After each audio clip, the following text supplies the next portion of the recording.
Thank you, everyone. Welcome. I want to ask you this question, and I want you to raise your hand if you agree. Are you a negotiator? Who sees themselves as a negotiator? Okay, that's good. That's good. That's most of the room. That's great. And how many negotiations do you have per day, would you say? Raise your hand if you have 5 negotiations or more. Keep it up if it's 10 negotiations or more.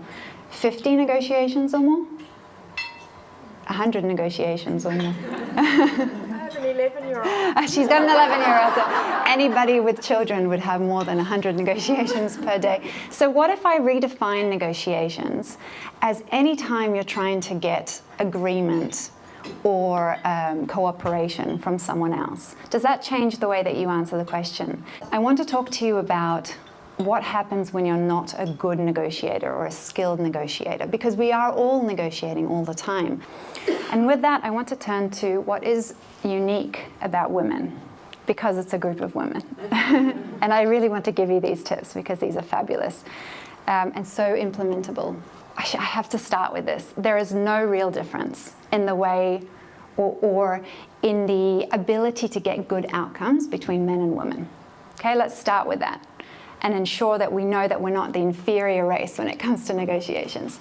But what loads of research is telling us is that when it comes to promoting our own circumstances, promoting our own career progression, getting better terms, getting better resources, getting extensions of deadlines, everything that is for us, we're not doing as well as men are. Men have more propensity to initiate negotiations, to find non-traditional ways of getting what they want, so they won't wait to be tapped on the shoulder or for the review.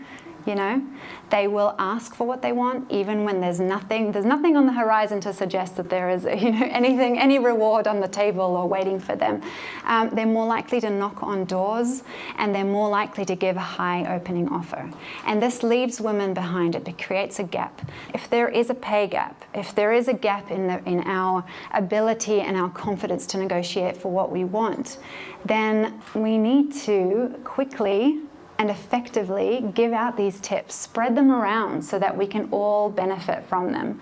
And so men and women, when placed on this spectrum, there's a substantial difference between them. Women have a substantially more external locus of control.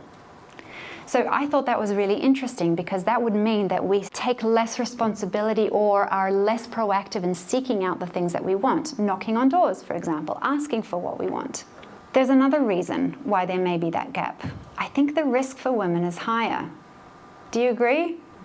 For asking what we want. Maybe there's a gender reputation to uphold, that it's about other people, that we're here to serve others, that it's about the group, it's not about me, I don't want to be greedy.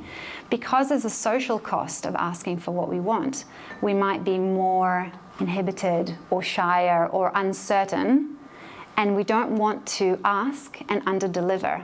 So here are my best tips. We can decide that we need to make things happen for ourselves. We can decide that this is the time to start networking, as you are doing today, or start asking for help with the things that we want help with. We can also tell people what we aspire to, and we can start talking to the people who can get us there and ask them to sponsor us. The second thing is to build a narrative. Now, this is something that I teach in detail, but in 30 seconds, a narrative is the story that, say, you will tell yourself about what role I play in your life. What am I to you? It might be a negative narrative, and if it is, I need to work on that. I need to reflect on what I think you might think of me, and how can I create a different narrative so that you don't see me in a negative light. There's a whole art to it. When I talk to groups of women, the first purpose is to empower these women. And what is the best source of power in a negotiation? Having a plan B. Because power is defined as lack of dependency. Yeah? If I could just have an alternative. So if you're going for a job interview, the best thing you can do for yourself is get yourself another job interview. If I feel legitimate in what I want to ask for, I have benchmarked and I know what I'm worth. I know my value. I have alternatives. I have authority. I have a network. I have a sponsor. Why is it that we negotiate fiercely you'll know what I'm talking about. On behalf of our children, Absolutely. You On- feel for that. on behalf of our bosses, on behalf of our team, on behalf of a cause, yeah? But when it comes to negotiating for ourselves, oh, it's a bit awkward and we're not quite as fierce.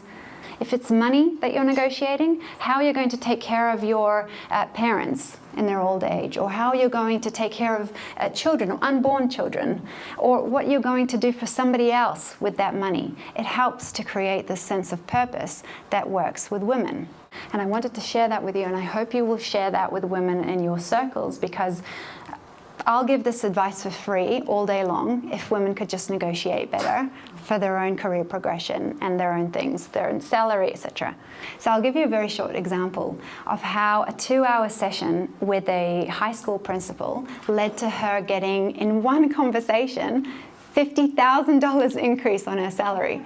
Once we're able to identify the interests of the other party, and we know we can be humble, that we need to prepare, we're good at that, then we can do better in negotiations. And with that, I'll leave you with information about my company and to ask you again to reach out if I can help you with resources. Thank you and good luck in all your future negotiations.